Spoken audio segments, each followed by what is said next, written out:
அன்பு நண்பர்கள் அனைவருக்கும் வணக்கம். வாழ்க வையகம், வாழ்க வளமுடன். எல்லா புகழும் ஆண்டாளுக்கே. நரசிம்மன் திருவடிகளே சரணம். ஸ்ரீமத்தே விஷ்ணு சித்தாரிய மனோநந்தன ஹெதவே நந்தநந்தன சுந்தரி கோதாய நித்தியமங்கலம். தென்னாட்டுடைய சிவனை போற்றி, எந்நாட்டுக்கு நிறைவாக போற்றி. வாயை வாடகைக்கு விடாதீர்கள் என்ற தலைப்பு இதுக்கு பொருந்தும். கதவை தட்டிக்கொண்டே இருக்காதீர்கள், கதவு திறந்துதான் இருக்கின்றது, எனவே உள்ளே போங்கள். இதை சுருக்கியும் ஒரு டைட்டில் கொடுக்கலாம். ஏன்னா ஒரு ரொம்ப இன்ட்ரெஸ்டிங்கான ஒரு கேரக்டர். நம்ம டேரெக்டாக அதை நிகழ்ச்சியை பார்த்துருவோம். நான் என்ன விஷயன்றதை பார்த்துருவோம். அமெரிக்காவில் மே 9 1882 பிறந்தவர் தான் ஹென்றி ஜே கெய்சர். அவர் 24 ஆகஸ்ட் 1967 இறந்து போகிறார். அவருடைய ஸ்பெஷாலிட்டி என்ன அப்படின்னு சொன்னால், அவர் பேசுகிற ஆள் கிடையாது. அவருடைய வாயை எப்பொழுதுமே வாடகைக்கு அவர் விட்டது கிடையாது. அவங்களுக்கு பூர்வீகம் ஜெர்மனி. ஜெர்மன் மொழி தான் அவங்களுடைய பூர்வீகம், தாய் பாஷை, மாத்ரு பாஷா. சின்ன வயசுலேயே அவங்க அப்பா அவரோட சின்ன வயசுலேயே அமெரிக்காவுக்கு புலம்பெயர்ந்துடுறாங்க. அதன் பிறகு அவர் அங்கே அந்த செருப்பு தைக்கிற தொழிலை பண்ணுறாரு. ரொம்ப லாபகரமான தொழிலாக அதை பண்ணுறாரு. அவருக்கு ஒரே மகன் தான் ஹென்றி ஜே கெய்சர். கெய்சர் எப்போதுமே சலிப்பு இன்மை அப்படின்ற ஒரு வார்த்தையே அவருக்கு தெரியாது. எல்லாவற்றிலும் ஈடுபாடு. அவர் ஒரு நேரத்தில் 16 வயசு வந்ததுக்கப்புறம் ஒரு கம்பெனியில் வேலைக்கு சேர்றாரு. அந்த கம்பெனியில் என்ன வேலைன்னா, பொருட்களை வீடு வீடாக டெலிவரி செய்வது. ஸ்விக்கி ஜொமாட்டோ மாதிரி அந்த கம்பெனி பொருட்களை வீடு வீடாக கொடுப்பது. அது வெற்றிகரமாக பண்ணிவிட்டு அதோடு நின்றுடல. அவருக்கு பகல் நேரம்லாம் ஃப்ரீயாக இருந்ததுனால ஃபோட்டோகிராஃபி துறையில் தனக்கு இருந்த ஆர்வத்தை ஊக்கப்படுத்தும் வகையில் ஃபோட்டோகிராஃபி கிளாஸஸ்லாம் போயிட்டு, அதன் பிறகு பார்த்திங்கன்னா அவருக்கு ஒரு புது ஐடியா வருது. நீர்வீழ்ச்சி, ஓடுற ஆறுலாம் விதவிதமாக ஃபோட்டோ எடுத்து அதுக்கான மாடல் செஞ்சு நிறைய இடங்களுக்கு விற்க ஆரம்பிக்கிறாரு. அது பெரிய அளவில் அமெரிக்காவில் கிளிக் ஆகிடுது.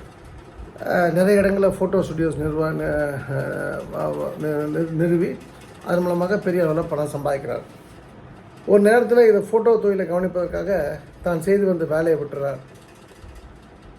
இதில் இந்த ஃபோட்டோ தொழில் நல்ல வருமானம் வர ஆரம்பிச்சதுக்கப்புறம் அவர் மார்க்கெட்டை பார்த்துக்கிட்டே இருக்கார், என்னடா பண்ணுறதுன்னு சொல்லிட்டு. திடீர்னு ஒரு நாள் ஒரு சிமெண்ட் கம்பெனி ஸ்டாக்கிஸ்ட்டை அவர் ஒரு ஏஜெண்ட்டாக, சேல்ஸ் ஏஜெண்ட்டாக ஜாயின் பண்ணுறாரு. நல்லா வியாபாரம் பண்ணுறாரு. இவர் தான் வாயை வாடகை கூடாதால வாயை வைத்து பழப்பு நடத்துவார். அதனால் அந்த நல்ல வாயை வைத்து பழப்பு நடத்துவார் என்பதால் அவருக்கு டிமாண்ட் அதிகமாக இருக்குது. இவர் போனாலே அந்த சேல்ஸ் ஆர்டரை க்ளோஸ் பண்ணிடுவார், சூப்பராக பண்ணுவார். இவருக்கு இன்சென்டிவ் வரும், சேலரி வரும். அது எந்த சூழ்நிலையுமே அவர் உடனே தண்ணி அடிக்கணும் போன்ற விஷயங்களில் சிற்றின்பங்கள் பக்கம்லாம் திருப்பாமல் அவர் தனக்கு பணம் வர அதை சிமெண்ட்டை வாங்கி தன்னுடைய குடோனில், ஒரு வாடகை குடோனில் வைக்க ஆரம்பிக்கிறார். அவர் கணிக்கிறார் ஒரு நேரத்தில் இது நடக்கும்னு சொல்லிட்டு. அதே போல் சிமெண்ட்டுக்கு ஒரு பெரிய டிமாண்ட் க்ரியேட் ஆகுது. அதாவது டிமாண்ட் அதிகமாக இருக்குது, சப்ளை குறைவாக இருக்குது. யாரோ கேட்குறாங்க, 100 ரூபாய் சிமெண்ட்டை 200 ரூபாய் கொடு, 200 ரூபாய் சிமெண்ட்டை 400 ரூபாய் கொடுன்ட்டு. கொடுக்கவே மாட்டேன்னு சொல்கிறார்.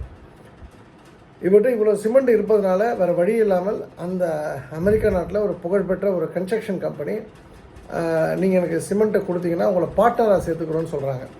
இந்த புஷ்பா படம் மாதிரி தான். உங்களுக்கு சம்பளம்னா 5 லட்ச ரூபா, பார்ட்னர்ஷிப்னா 4 லட்சம் தான் அப்படின்னும்போது, எனக்கு 5 லட்சம் வேணாம், 4 லட்சம் கொடுத்தா போதும். அதுக்கு ரீசன் என்ன சொல்லுவார்னா, நான் தொழிலாளி இல்லை, நான் ஐ பிகம் பார்ட்னர் அப்படின்னு சொல்லுவார் அந்த படத்தோட ஹீரோ. அதே போல் இவரும் ஒரு பார்ட்னராக மாறி அந்த கன்ஸ்ட்ரக்ஷன் கம்பெனியில் நிறைய பொருள் ஈட்டக்கூடிய விஷயங்களை அந்த கம்பெனி நிர்வாகத்தோடு சேர்ந்து பண்ணுறாரு. ஒரு நேரத்துக்கு அப்புறம் அவருக்கு ஒரு கூட்டாக செயல்படுறது பிடிக்காமல் தனியாக அதே விஷயத்தை, தொழில்நுட்பத்தை எல்லாத்தையும் கற்றுக்கிட்டதுக்கப்புறம் அவர் வேறு ஒரு ஸ்டைலில், இவரோட ஸ்டைலில் தனியாக ஒரு கன்ஸ்ட்ரக்ஷன் கம்பெனி ஓப்பன் பண்ணுறாரு. அது போடுது, செம்ம லாபம் வருது இவருக்கு. அமெரிக்காவில் எல்லாருக்குமே தெரிஞ்ச பேர் ஆகிடுது. கெய்சர்னால் தெரியாத ஆளே கிடையாது. அப்போ அவர் அகைன் மார்க்கெட்டை உற்று நோக்கிறார். என்ன பண்ணால் சரியாக இருக்குன்னு சொல்லும்போது, ஷிப்பு பில்டிங் பண்ணலாம் அப்படின்னு சொல்லி அவர் முடிவெடுக்கிறார். சரி, ஷிப் பில்டிங் பண்ணால் பல மாதம் ஆகுமே அப்படின்னு சொல்லும்போது இவர் என்ன பண்ணுறாருன்னா, ஒரு ஒரு உதாரணத்துக்கு ஒரு பேனா இருக்குது. பேனாவை இவரே தயாரிக்கல. இந்த ஒரு போர்ஷனை ஒரு ஆள், இதுக்குள்ளே இருக்கக்கூடிய ரீஃபில் ஒரு ஆள், இது ஒரு ஆள்கிட்ட, இது உள்ளே இருக்கக்கூடிய இந்த ஸ்ப்ரிங்கு ஒரு ஆள்கிட்ட, இது மாதிரி தனித்தனியாக ஒரு ஷிப்பு பில்டிங்கு என்னெல்லாம் வேணுமோ எல்லாத்தையும் வந்து பிரித்து அவுட் சோர்ஸ் பண்ணிடுறார்.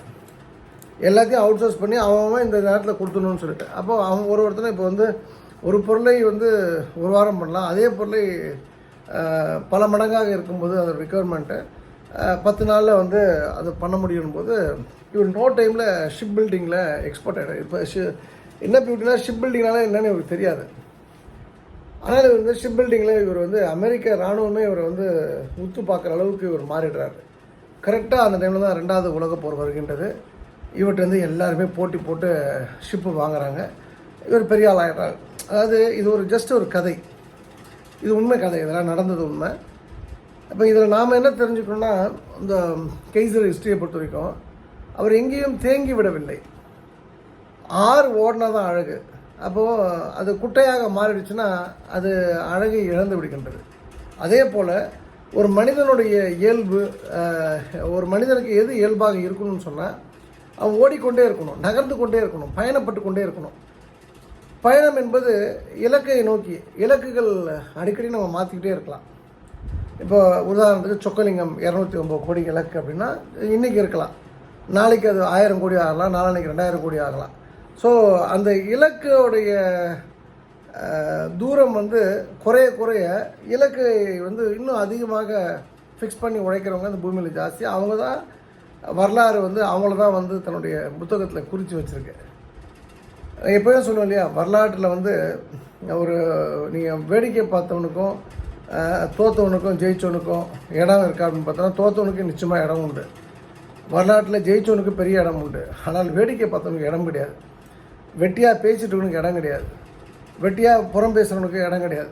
வெட்டியாக அடுத்தவனை பற்றி புறாமப்படுறவனுக்கு இடம் கிடையாது. இதெல்லாம் எதுவுமே இல்லாதனால தான் அவர் ஆப்பர்ச்சுனிட்டி எப்போல்லாம் வருதோ அவர் வந்து வேறு ஒன்றும் பண்ணலை. கதவு மூடியிருக்கே அப்படின்னு சொல்லிட்டு கதவை பக்கத்தில் கை வச்சு நிற்கல. எல்லா இடத்துலையும் கதவை வந்து புஷ் பண்ணுறாரு, தள்ளுறாரு, கதவு திறக்கின்றது. சில இடங்களில் கதவு திறந்தே இருக்கின்றது. அவர் பாட்டு உள்ளே போகிறாரு. அவர் அந்த க்ரீமை சாப்பிட்டு என்ன சொல்கிறது, அவர் தான் வந்து டாப் ஆஃப் த இண்டஸ்ட்ரி அப்படின்ற ஒரு பேரை வாங்குகிற மாதிரி ஒரு வாழ்க்கையை வாழ்ந்திருக்காரு. அப்போது நீங்களும் நானும் எந்த இடத்துலையுமே நம்மளை சுருக்கி கொள்ளாமல், அது குறிப்பாக வாயை வாடகைக்கு விடாமல் நாம் அடுத்த கட்டம் நகரணும் அப்படின்ற ஒரு முடிவோடு நாம் இருந்தோம் அப்படின்னு சொன்னால் நம்மாலையும் கெய்சராக மாற முடியும். கெய்சர் ஏதோ வந்து ஜெர்மனியில் பிறந்தனால அவன் வந்து ஜெர்மனியை பூர்வீகம் கொண்டனால அவன் புத்திசாலிலாம் கிடையாது. இயற்கையாகவே ஜெயிக்கணும், வெற்றி பெறணும், அடுத்த கட்டம் நகரணும், புது புது தொழிலை தன்னை ஈடுபடுத்தி கொள்ளணும்னு ஒருத்தர் நினைக்கிறான் பார்த்தீங்களா, அதுதான் வந்து இதை நாம் கவனிக்க வேண்டிய விஷயம். ஸோ உங்களுக்கும் எனக்கும் அதுக்கான பெரிய மெசேஜ் என்னென்னா, நாம் வெற்றி பெறணும்னு நம்ம முடிவு பண்ணிட்டோம் அப்படின்னு சொன்னால் இலக்குகள் ரொம்ப முக்கியம். 1.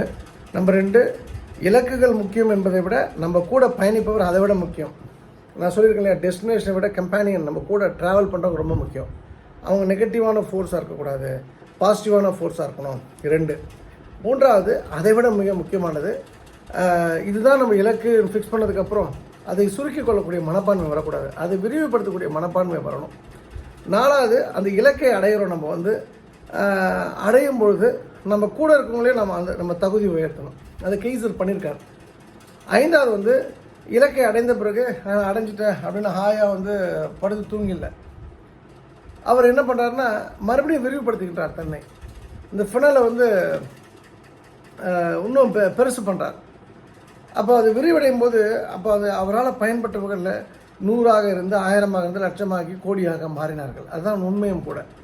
அப்போ இங்கே இன்றைக்கி ஒரு நிறைய பணக்காரர்கள் இருப்பாங்க. பணக்காரன் வந்து தோற்று போயிருப்பான். ஆனால் ஏழையாக இருந்து ஒருத்தன் பணக்காரரை மேலும் பணக்காரனாக மாறுறான் அப்படின்னா அந்த அந்த நம்மளுடைய எண்ணங்கள் விரிவடையணும், நம்ம இலக்கு விரிவடையணும், இலக்கு பெரிதாக இருக்கணும். அப்போது கெய்சர் என்ன சிஸ்டம் ஃபாலோ பண்ணாரோ அதை நம்ம ஃபாலோ பண்ணால் வெற்றி நம்முடையது தான். எனக்கு ரொம்ப பிடிச்ச ஒரு விஷயமா இருந்தது. ஆக்சுவலாக நான் இப்படி தான் நான் என்ன சொல்கிறது, என்ன ஆல்மோஸ்ட் என்னுடைய விஷயமாக தான் இருக்குது. நான் வந்து எனக்கு ஆப்பர்ச்சுனிட்டி தான். எனக்கு வந்து நான் வந்து ஒரு இடத்துலையும் வந்து எங்கேயும் பழசை பிடிச்சி தொங்கிட்டில்ல. நமக்கு அடுத்த ஆப்பர்ச்சுனிட்டி வரும்போது அவ்வளோதான். நம்ம அதுக்காக வந்து எனக்கு இதுதான் எனக்கு வந்து லைஃப்பை கொடுத்தது அப்படின்னு சொல்லிட்டு கும்பிட்டுட்டு 4 வாட்டி சுற்றி வந்துட்டு அதுக்காக நம்ம வாழ்ந்து சென்டிமெண்டல் இடியேட்டாக நம்ம சாகாமல் சென்டிமெண்டலாக என்னென்னா வில் பிகம் சென்டிமெண்டல் ஆகிடும்ன்றதை ஏற்கனவே சொல்லியிருக்கேன். அடுத்து என்ன கதவு திறக்கின்றது இல்லைன்னா துறக்கணும் அப்படின்ற ஒரு எண்ணத்துடன் நான் பயணப்படுறேன். இது கெய்சரோட லைஃபோட என்னை ஒத்து போனாலும் உங்களுக்கு நான் சொல்கிறேன். நீங்களும் இப்படி தான் பயணப்படணும் என்பது என்னுடைய தாழ்மையான வேண்டுகோள். ஸோ தட்டி கொண்டு இருக்காதீர்கள், உள்ளே போங்க. உங்களுக்கான உலகம் வேறு உலகம் உங்களுக்காக காத்திருக்கின்றது. அது நடக்கணும்னா வாயை மட்டும் வாடகைக்கு விடாதீர்கள். ஓகே, நாம் இன்றைக்கி பார்க்க வேண்டிய விஷயம், முக்கியமான விஷயம் என்னென்னா, பல விஷயங்கள் இருக்குது. நான் ஆல்மோஸ்ட் ஒரு 16 விஷயம் இருக்குது. நம்பர் 1 வந்து 10 காலி கோயிலுக்கு நீங்கள் வரணும் ஜனவரி 13 அப்படின்னு சொன்னால் கிட்டத்தட்ட 10 பேர் பொங்கல் வைக்கிறேன்னு இருக்காங்க. எங்கள் குழுவில் வந்து 500 பேர் வரேன்னு இருக்காங்க கன்ஃபார்ம்டாக. ஏன்னா எல்லாருக்கும் பொங்கல் இருந்தாலும் நான் 500 பேர் வரேன்னு சொல்லிட்டாங்க. உங்களுக்கு எதாவது டவுட்ஸ் அப்படின்னா 6379667982 63 79 66 79 82 6379667982. காலை உணவு வேணுன்னா இந்த நம்பருக்கு ஃபோன் பண்ணி சொல்லிவிடுங்க. தங்கிறதுக்கு குளிக்கிறதுக்கு எல்லாமே நீங்கள் கொஞ்சம் கோஆர்டினேட் பண்ணிங்க. சென்னையில் 18ஆம் தேதிக்கு அப்புறம் நான் ஒரு 4 நாள் இருப்பேன். 2 நாள் இல்லை 3 நாள் ஷோராக இருப்பேன். கேலண்டர் வேணும்னா 9962294600 99 622 94 600 நம்பருக்கு ஃபோன் பண்ணுங்கள். ரிஜிஸ்டர் பண்ணியிருந்தீங்கன்னா நான் இருக்கும்போது என்கிட்ட வந்து கேட்டு வாங்கிக்கிங்க. உங்களுக்கு வந்து தேக்கு மரத்தில் கேஷ் பாக்ஸ் வேணும், மரப்படி வேணும்னா இது நாங்கள் பண்ணலை, எங்களுடைய டீமை சேர்ந்து அவருக்கு அது தொழில் குலத்தொழில், அதனால் அவர் பண்ணுறாரு. அதனால் அவர் எங்களுக்கு வந்து கொஞ்சம் சப்போர்ட் பண்ணுங்கன்னு சொன்னதுனால அந்த விஷயத்தை நான் சொல்கிறேன். அவரோட பேர் பெரியசாமி, திருத்தங்கல் இருக்கார். அவரை நீங்கள் தொடர்பு கொண்டீங்கன்னா அவர் உங்களுக்கு கேஷ் பாக்ஸும் வந்து மரப்படியும் தேக்கில் பண்ணி கொடுப்பாரு. அவருக்கான நம்பர் 94872 54873 94 872 54 873. கேஷ் பாக்ஸ் வந்து 4500 ரூபா, மரப்படி வந்து 1500 ரூபா.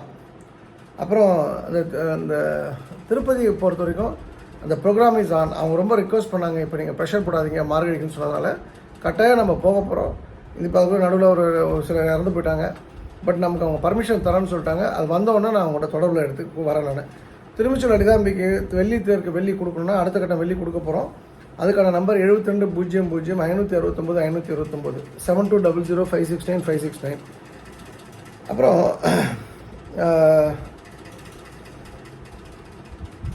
திருநெல்வேலியில் வந்து அன்னதானம் வந்து 18/1/2025 பூர நட்சத்திரம் சனிக்கிழமை அன்றைக்கி வருது. 3 மணிக்கு 3 to 4:30 வந்து அந்த தாயாருக்கு வந்து அபிஷேகம். 5லேருந்து 8 மணி வரைக்கும் ஆஸ் யூஷுவல் இடத்துல வந்து அன்னதானம் நடைபெற உள்ளது. உங்களுக்கு அதில் ஏதாவது தகவல் வேணும்னா 80 561 13 995 80561 13995. அதன் பிறகு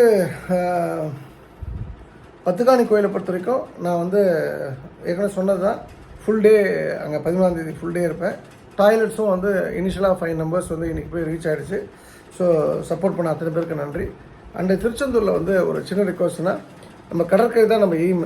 அண்டு 2வது வந்து அந்த கடற்கரை அன்னதானம் பண்ணால் தான் வந்து அது ஒரு மகிழ்ச்சியாக இருக்கின்றது. வெளியில் நம்ம அன்னதானம் பண்ணது எனக்கு அவ்வளோ சிறப்பாக இல்லை.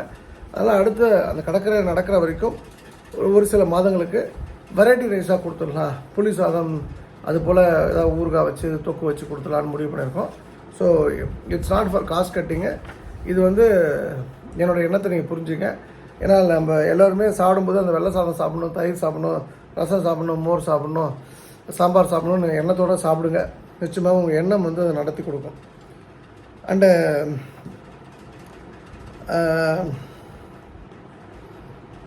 ஒரு சைக்காலஜி டிப் நிறைய பேர் கேட்டிருந்தாங்க.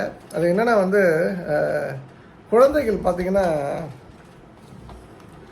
ஒரு வீட்டில் யாரோ ஒருத்தவங்க வெளியிலேருந்து வருவாங்க, உட்காந்து பேசிகிட்டு இருப்பாங்க. இப்போ சின்ன குழந்தைகள், கொஞ்சம் ஓரளவுக்கு வளர்ந்த குழந்தைகள், 10 வயசு 11 வயசு குழந்தைகள் கூட அந்த டிஸ்கஷனில் வந்து உள்ளே வந்து உட்காருவாங்க. அப்படி குழந்தைகள் அந்த டிஸ்கஷனில் வந்து பெரியவங்க பேசுகிற டிஸ்கஷனில் பார்ட்டிசிபேட் பண்ணுறாங்களோ இல்லை அவங்கள அட்டென்ஷனை வந்து டைவெர்ட் பண்ணுறதுக்காக அங்கே இருக்காங்களோ, எது எப்படியோ அந்த குழந்தைங்கக்கிட்ட அம்மா அப்பாவுடைய பாசம் சுத்தமாக, அதாவது சுத்தமானு சொல்கிறத விட ரொம்ப குறைவாக இருக்குன்னு நம்ம எடுத்துக்கலாம். அது டைவர்ஷன் ஒரு அவங்கள நோக்கி நம்மளுடைய பார்வை அவங்கள நோக்கி போகணுன்னு ஆசைப்பட்றாங்க. இட் மீன்ஸ் என்னன்னா அப்பா அம்மாவோட பார்வை அந்த பிள்ளைகளுக்கு குறைவாக இருக்குதுன்னு புரிஞ்சுங்க. நம்பர் 2, பெண் குழந்தைகள் எப்போதுமே முடியை முன் போட்டால் பெண் குழந்தைகளோ பெண்களோ அது நல்ல விஷயம் அல்ல. அதுவும் ஒரு அட்டென்ஷன் சீக்கிங் தான். அது இருந்தால் அங்கே ஏதோ தவறு இருக்குன்னு அர்த்தம். கொஞ்சம் மாற்றிக்கங்க. இது 2வது விஷயம். மூணாவது இது ஒரு பவர்ஃபுல்லான ஒரு இங்கிலீஷ் புக்கில் பார்த்தேன். அது உண்மையும் கூட. ஊரில் பெருசாக எவனா ஏமாந்துருப்பான். நாம் ஐயோ பாவம் இவன் ஏமாந்துட்டானே, இவங்க நம்ம உதவி பண்ணணும்னு சொல்லி நம்ம உதவி பண்ண போகிறோன்னா, you mark my words, underline பண்ணிங்க, உங்களையே அவர்களை ஏமாற்றுவார்கள். நான் திரும்பவும் சொல்கிறேன், ஊரில் பெரிய லெவலில் இப்போ ராமசாமியை ஒருத்தன் ஏமாற்றிட்டான். நீங்கள் ராமசாமிக்கு உதவி பண்ண போகிறீங்க. அந்த ராமசாமி நிச்சயமாக உங்களை ஏமாற்றுவான். நீங்கள் உதவி தான் பண்ண போயிருக்கீங்க, ஆனால் நீங்கள் ஏமாற்றப்படுவீர்கள். இது 100% ப்ரூவனான விஷயம். So be careful. அண்டு இன்றைக்கி ஒரு நல்ல விஷயம் பார்த்தேன் திருநெல்வேலியில். இன்றைக்கி ஆக்சுவலாக எங்கேயுமே போகல. இன்ஃபேக்ட் ஏகாதசி நான் குளித்ததே ஒரு ½ மணி தான் குளித்தேன். காலையிலேருந்து படுத்தே இருந்தேன். நான் வேலைகள் அதிகமாக இருந்தது, பயங்கர வேலைகள், அதில் டவுட்டே இல்லை. இதில் என்னென்னா கரெக்டாக சாயந்தரம் 5:19 இன்றைக்கி தேதி என்ன,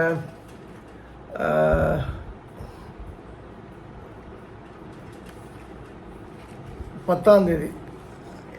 நீங்கள் அந்த டைம் நோட் பண்ணிங்க. சாயந்தரம் 5:19க்கு சாந்தி ஸ்வீட்ஸ் இருக்குது. இந்த பழைய பஸ் ஸ்டாண்டு, ரயில்வே ஸ்டேஷன் பக்கத்தில் இருக்க பஸ் ஸ்டாண்டு. அது பக்கத்தில் காணல லாலா கடை உண்டு, ரொம்ப ஃபேமஸ், லக்ஷ்மி விலாஸ் லாலா கடை. அதுக்கு எதிர்க்க 2 போலீஸ்.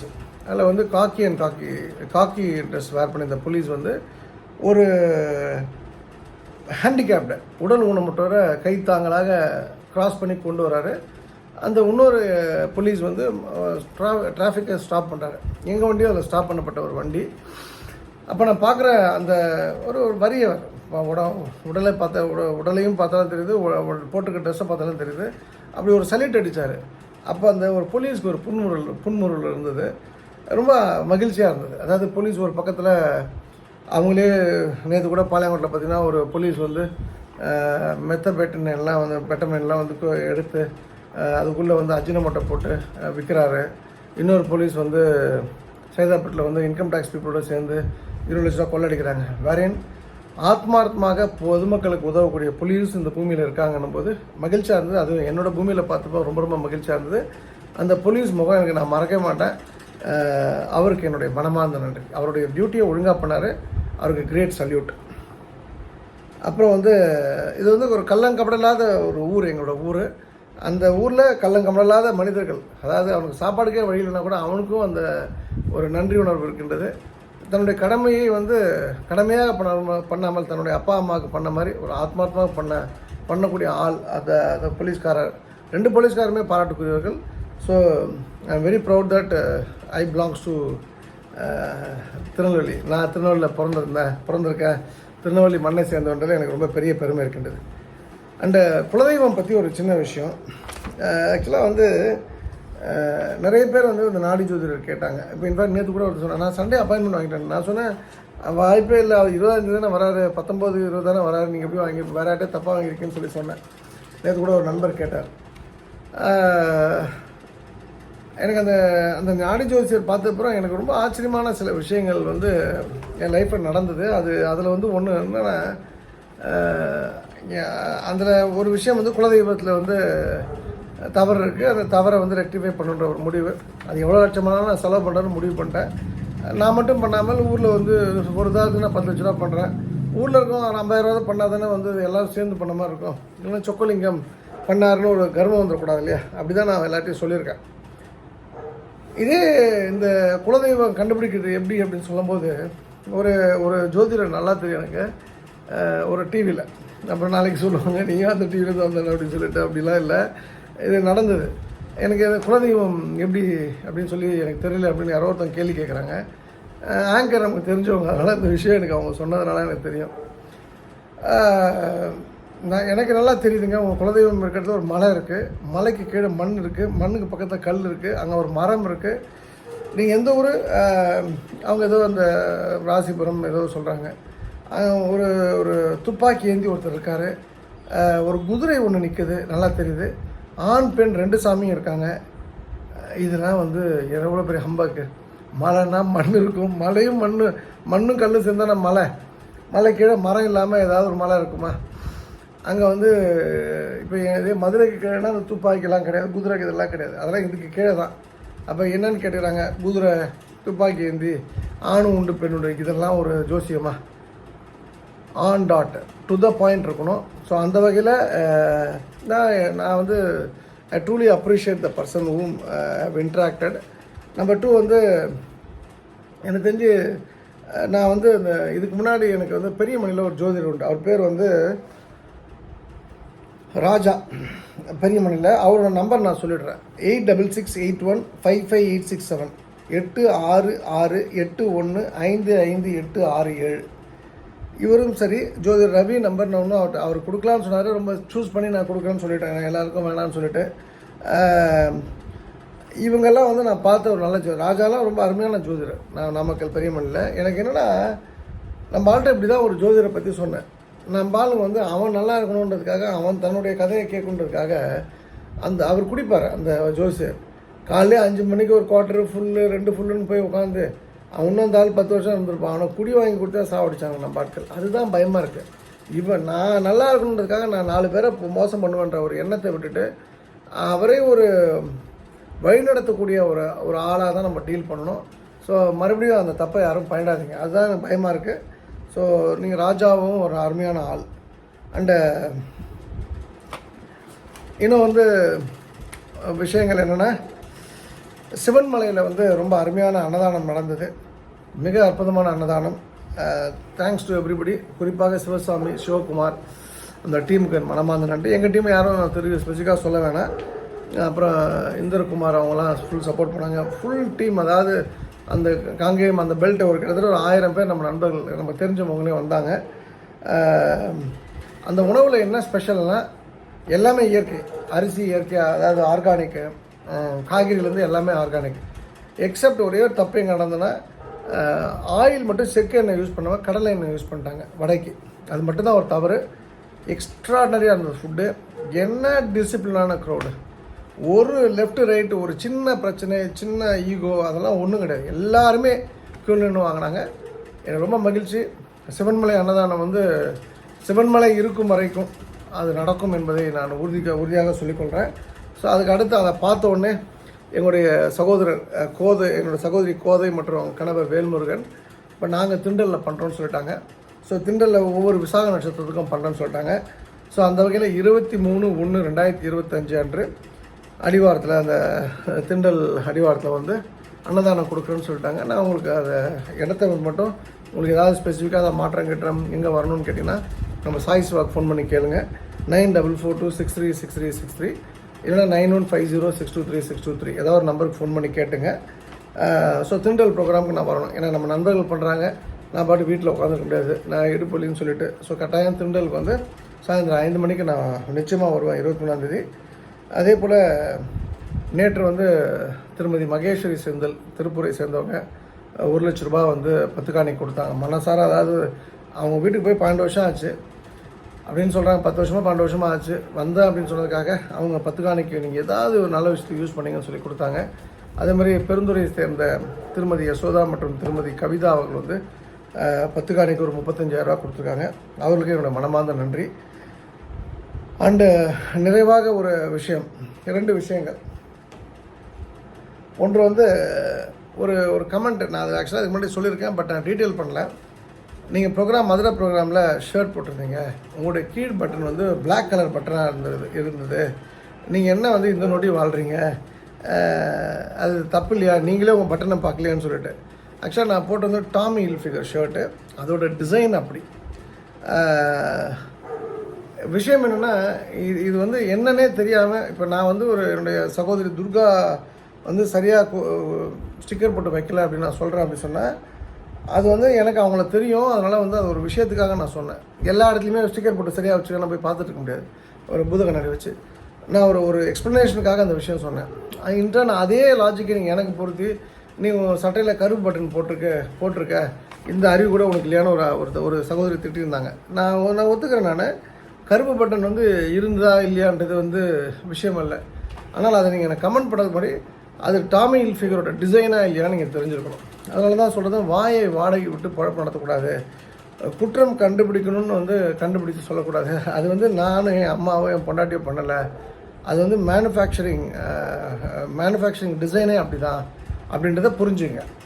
ஸோ இது என்னுடைய பாயிண்ட் நம்பர் 1. அதாவது நம்ம கமெண்ட்லேயும் வந்து அர்த்தமாக இருக்கணும். நீங்கள் வந்து சொக்கலிங்கம் ஒருத்தர் சொன்னார், நீங்கள் வந்து நான்வெஜ் சாப்பிட்றவங்களா திட்டினிய சரியா அப்படின்னு சொல்லிட்டு. நான் உடனே சொன்னேன், சார் அது ஜாலியாக பேசுறது. நான்வெஜ் இப்போ எங்கள் வீட்டுக்கு வந்து இப்போ கூட நாமக்கல்லேருந்து முருகேசன் சார் வந்தாங்க, அப்புறம் வந்து நவலடியான் வந்தார், நவமணி வந்தாங்க, அப்புறம் அவங்க கூட இன்னும் 2 பேர் வந்திருந்தாங்க. போய் பார்டர்களில் போய் செங்கோட்டை பார்டர்களில் போய் ஒரு 3000-4000 ரூபாய்க்கு நான்வெஜ் வாங்கி எங்கள் வீட்டில் தான் சாப்பிட்டாங்க. நாங்கள் என்ன வந்து பாத்திரங்களை யூஸ் பண்ண மாட்டோம், அதை இலையிலே சாப்பிட்டு எல்லாத்தையும் ஒரு தூக்கி ஒரு கவரில் போட்டு அப்படியே வெளில போட்டுரும், அவ்வளோதான். பட்டு இதுக்கு முன்னாடி வந்தவங்களுக்கு என்னுடைய சகோதரி ஒருத்தவங்க அவினாசத்து வந்தாங்க, வாங்கி கொடுத்தேன். நான் என்ன சொல்கிறேன்னா, அசைவம் சாப்பிடாதீங்க நான் சொல்கிறேன். அப்போ நீங்கள் சாப்பிட்றீங்க அப்படின்னா அது உங்களுடைய பழக்கம். நான் எப்படி போய் அடித்து மாற்ற முடியும்? விருந்தோம்பல் என்பது உங்களுக்கு என்ன பிடிக்குமோ அந்த சாப்பாடு கொடுக்குறது தான். ஸோ நான் அந்த இடத்துல கூட அவர் வந்து இது மாதிரி சொல்லிட்டீங்கன்னு சொன்னால் நான் சொன்னேன், சார் ஜாலியாக பேசுறது, ஏன் இவ்வளோ சீரியஸாக எடுத்துக்கிட்டீங்க அப்படின்னு சொல்லிட்டு.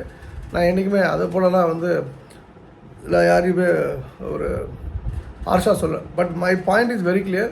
அசைவம் விட்டிங்கன்னா நல்லா இருப்பீங்க, அவ்வளோதான். அதில் எந்த மாற்றமும் கிடையாது. ஒரு நாய் அடிபட்டு ரத்தத்தை சிந்தும்போது பாவம்னு பார்க்குறோம். அதே ஒரு ஆடை வந்து நீங்கள் கொல்லும்போது அந்த பாவம் எங்கே போகுது? நீங்கள் ஆக்சுவலாக வந்து நான்லாம் பயங்கரமாக சாப்பிட்ருக்கேன். எனக்கு ரொம்ப நண்டு ரொம்ப பிடிக்கும், எறா ரொம்ப பிடிக்கும், மீன் ரொம்ப பிடிக்கும், மட்டன் ரொம்ப பிடிக்கும், சிக்கன் ரொம்ப பிடிக்கும். இதெல்லாம் உண்மை தான். ஆனால் விட்டதுக்கப்புறம் தான் தெரியுது, ஆடு தலையை ஆட்டிகிட்டே இருக்கும். அந்த தலை ஆட்டு தான் அந்த தலைக்குள்ளே ஒரு 5000 புழு இருக்கும். அது எவனா ஆடு வெட்டும் போது பார்த்தாலும் அதுக்கப்புறம் ஆடு தின்ன மாட்டாங்க.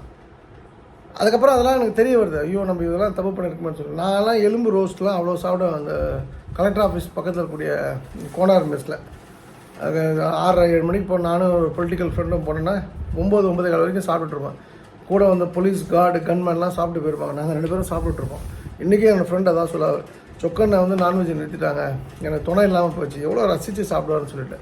ஸோ நான் தவறுன்னு விட்டுட்டேன். ஸோ நீங்கள் அதை சீரியஸாக எடுத்துக்காதீங்க. பட் அந்த கமெண்ட் வந்து வேலிடான கமெண்ட். அவர் மனசில் பட்டது, அவரோட பார்வையில் அது தப்பு அப்படின்னு சொல்லி சொன்னார். அது வரவேற்கத்தக்க கமெண்ட்டு. வேறு இந்த கருப்பு பட்டுன்றது வந்து என்னன்னே தெரியாமல் போடுறது. நீ என்ன முட்டாளாக்கணும்னு நினைக்கிறதுல வந்து உங்களுக்கு என்ன பிரயோஜனம்? ஆக்சுவலாக நீங்கள் முட்டாள் ஆக்கணும்னு நினைக்கலாம், பட் அது உண்மை தெரிஞ்சுட்டு நீங்கள் ஆக்குனீங்கன்னா மேட்டரில். பட் அதை நீங்கள் புரிந்து கொள்ளுங்கள். அண்ட் 2வது கமெண்ட் வந்து நேற்று ஒருத்தவங்க போட்டதான். அவர் ரெகுலராக கமெண்ட் போடுறவங்க ஆனால் பெண்ணான்னு தெரியாது. பிடிஆர் ப்ரொஃபஸர் சீனிவாசன் அப்படின்னு ஒரு விஷயத்த சொல்லிடுறாங்க. அதாவது எங்கள் மத்திய வடக்கு தொகுதியில் யாரும் பணம் வாங்கிட்டு ஓட்டு போட மாட்டாங்க, இன்னும் இவருக்கு மட்டும் நீ சொன்னீங்கன்னு சொல்லிட்டு. விஷயம் வந்து நீங்கள் புரிஞ்சுங்க. மதுரை என்பது வந்து அதிமுகவோட கோட்டை 1. 2வது அங்கே பிஜேபி 2வது இடம், எந்தவித கூட்டணி பலமும் இல்லாமல். பிஜேபிக்கு யார் கூட்டணி? பாமக வன்னியர் ஒரு ஆள் இருக்க மாட்டாங்க மதுரை டிஸ்ட்ரிக்டில், அந்த 6 தொகுதியில். அப்போ சொந்த இத்தனைக்கும் அவர் வந்து வேலை பார்த்தது ஃபுல்லாக சிவகாசி தொகுதியில் வேலை பார்த்தார். சிவகாசி கொடுத்தா அவர் ஜெயிச்சிருப்பார். விருதுநகர் தொகுதி கொடுத்துருந்தா ஜெயிச்சிருப்பார். வேறன் வந்து இப்போ இந்த பையன் கூட பேர் என்ன, தேமுதிக அந்த விஜயகாந்த் அவருடைய பையன் கூட வாங்கினானே, இவர் இருந்தாருன்னா அவன் டெபாசிட் கூட வாங்கிக்க மாட்டான். அந்தளவுக்கு ஒரு ஒர்க் பண்ணியிருந்தார். இவர் ரெட்டியார், அவர் நாயுடு, எல்லோரும் தெலுங்கு பீப்புள் எல்லாமே இவர் தான் சப்போர்ட் பண்ணியிருப்பாங்க. அப்போ அப்படிப்பட்ட வேலை பார்த்த ஒருத்தர் வந்து மதுரையில் வந்து லாஸ்ட் மினிட்ல அவருக்கு சீட்டு கொடுத்து அவர் நின்று 2வது இடம் வந்திருக்காரு. இதுதான் உண்மை. அவர் பணம் கொடுக்கல. மற்ற வேட்பாளர் பணம் கொடுத்தாங்க நான் சொல்லவே இல்லை. இன்ஃபேக்ட் நான் கூட கம்யூனிஸ்ட் வேட்பாளர், நான் அவங்கள பற்றி நான் குறை சொல்லலை. அவர் ஜெயிச்சிருக்கலாம், அந்த எலெக்ஷனில் அவர் ஜெயிச்சிட்டார். ஆனால் மக்கள் தோற்றுட்டாங்கன்னு ஏன் சொல்கிறேன்னா, இவர் ஜெயிச்சு ஒன்றும் ஆக போடல. ஒரு திட்டங்கள் போய் அங்கே மைக்கை பிடிச்சி திட்டலாம், சண்டை போடலாம், ஏதாவது ஒரு விஷயம் கோஷம் போட்டுட்ருக்கலாம், போய் காஃபி சாப்பிட்லாம், பன்னு வடை சாப்பிட்லாம். இவர் ஜெயிச்சிருந்தாலும் எம்பியாக இருப்பார். எம்பியாக இருந்தாலும் ஆளுங்கட்சினா மத்திய மந்திரி ஆகலனா கூட இவர் ஆளுங்கட்சி எம்பி, தமிழ்நாட்டிலேருந்து ஒரு எம்பி போயிருந்தார் அப்படின்னு சொன்னால் 100 திட்டங்களை சண்டை போட்டு கொண்டு வந்துடுவார். அவருக்கு நிர்மலா சீதாராமன் நைட் 11 மணி 12 மணிக்கு கூப்பிட்டு பேசுகிற அளவுக்கு நெருக்கம் உண்டு. அதே போல் அஸ்வினி வைஷ்ணவ் வந்து ரயில்வே மினிஸ்டர் எனி டைம் அவரை கூப்பிடுவார். இவர் சொன்னார்னா உடனே அவர் பண்ணுவார். இப்போ ஒரு 2-3 விஷயங்கள், ரயில்வே சம்மந்தமான விஷயங்கள், சிறு தொழில் குறுதொழில் சம்மந்தமான விஷயங்கள்லாம் இவர் தான் இன்வால்வ் ஆகி பண்ணி கொடுத்தாரு. எனக்கு நல்லா தெரியும். நான் சொன்ன விஷயம் அவர் நல்லவர், நல்ல மனிதர். நான் மற்றவங்கள மட்டம்னு சொல்லலை. நம்பர் 2, அவரை வந்து இன்ஃபேக்ட் நான் வந்து அரங்கத்துக்கு வந்தது சொக்கலிங்கம் பேசுகிறாரு. அவர் எனக்கு ரொம்ப வேண்டப்பட்டவர். அவங்க பொண்ணுக்கு நான் ஒரு தாய்மாமா மாதிரி. நான் போய் வீட்டில் கூப்பிடல.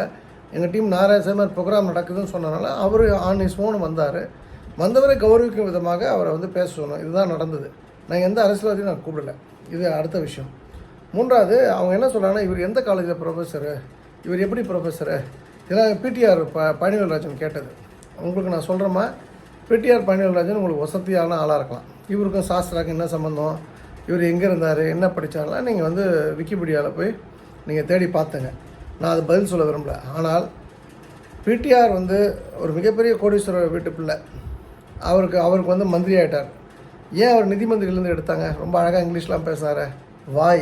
வாய் மாப்பிள்ளையும், அதாவது சபரீஷனும் முக ஸ்டாலினுடைய பையன் இப்போ உதயநிதி ஸ்டாலினும் 30,000 கோடி ரூபாய் கேஷ் வச்சுட்டு என்ன பண்ணுறாங்கன்னு தெரியலன்னு கிறுக்க மாதிரி ஃபோனில் யார்ட்டையும் பேசியிருக்காரு. சவுக்கு சங்கர் சம்மந்தப்பட்ட ஆட்கள்கிட்ட அவரும் இருக்கார் அதில், அந்த சர்க்கிளில். அது வெளியில் வருது, உடனே அவரை மாற்றுறாங்க. இதுதான் அவருக்கான படித்தவனுக்கான அறிவு. நம்பர் 2, அவர் தான் வந்து மேயர், மதுரைக்கு மேயர் அவர் தான். அவங்க அம்மா தான் வந்து மதுரை மீனாட்சி அம்மன் கோயிலோட சேர்மன். மீனாட்சி அம்மன் கோயில் சேர்மன் ஆனதுக்கப்புறம் ஏதாவது ஒரு நல்ல விஷயம் நடக்குதுதா அந்த கோயிலில்? இருக்கிற சிஸ்டம் அப்படியே நடக்குது. ஏன் ஒரு கட்சிக்காரன் கிடையாதா அந்த கட்சியில், திமுகவில் ஒரு நல்ல ஆள் கிடையாதா? இவங்க அம்மா தான் வந்து சேர்மனாக இருக்கணுமா? இவங்களுக்கு கௌரவ பிரச்சனைக்காக ஒரு கோயிலை கையில் வச்சு ஆடலாமா? நம்பர் 2, மதுரை மேயர் இவங்க ஒரு ஆளை ஆக்கினதுக்கப்புறம் என்ன விஷயங்கள் மதுரைக்கு வந்திருக்குன்றது தெரியுமா? ஸோ அதனால் பிடிஆர் போன்ற ஆட்கள் பணம் கொடுக்காமல் ஜெயிச்சாங்கிறதுல எனக்கு மாறுபட்ட கருத்து கிடையாது. அவர் கிட்டத்தட்ட திமுகவில் 27 எம்எல்ஏக்கள் பணம் கொடுக்காமல் இருந்தாங்க. மா சுப்பிரமணியன் முதற்கொண்டு, அரவிந்த் ரமேஷ் சோழிங்கலூர் முதற்கொண்டு, மதுரை வடக்கில் வந்து மதுரை இவர் ஏதோ தொகுதி, அந்த தொகுதியில் இவர் வந்தது முதற்கொண்டு, அதில் மாற்றுக்கிறதே கிடையாது. நான் இப்போ சொல்கிறேன், 2026 இதே போல் பணம் கொடுக்காமல் இவர்களால் ஜெயிக்க முடியுமா? ஏன்னா மக்களுக்கு எதுவும் பண்ண நல்லா புரிஞ்சுங்க. திமுக வந்து ஜெயிக்கலாம், மறுபடியும் ஆட்சியோடு அமைக்கலாம். இவர் ஜெயிப்பாரான்றது ஒரு பெரிய கொஸ்டின் மார்க்கு. ஸோ நீங்கள் பிடிஆரை தூக்கி பேச எனக்கு வருத்தம் கிடையாது. பிடிஆர் வந்ததாலும் அவரை பற்றி சொல்லியிருப்பேன். எக்ஸலண்ட் இங்கிலீஷு, ரொம்ப நாலேஜபிள் பர்சன், இந்து மதத்துக்காக இருக்கக்கூடிய ஆள், நிறைய விஷயங்கள் நம்ம சொல்லலாம். ஆனால் வந்து வந்தவரை வந்து நான் வந்து வந்தவரை பற்றி ஒரு உண்மையை சொன்னதுக்கு வந்து இவ்வளோ நெகட்டிவான விஷயங்கள் வேண்டாம். கன்ஸ்ட்ரக்டிவாக என்னை வந்து எனக்கு கமெண்ட் பண்ணுங்கள், எனக்கு கிரிட்டிசைஸ் பண்ணுங்கள். அதை நான் வரவேற்கின்றேன். இந்த அருமையான வாய்ப்பு கொடுத்த திருச்செந்தூர் பழமுருகன் தாய் ஆண்டாளுக்கு நரசிம்மன் என் மனமாத நன்றி. மீண்டும் நாளை இரவு நெல்லையிலிருந்து உங்களை சந்திக்கின்றேன். ஆடி ஆடி அகம் கரைந்து இசை பாடி பாடி கண்ணீர் மல்கி எங்கும் நாடி நாடி நரசிங்காவென்று வாடி வாடும் இவ்வாடுதலே எல்லா புகழும் ஆண்டாளுக்கே. நரசிம்மன் திருவடிகளே சரணம். நன்றி, வணக்கம். சர்வம் கிருஷ்ணா இருக்கணும்.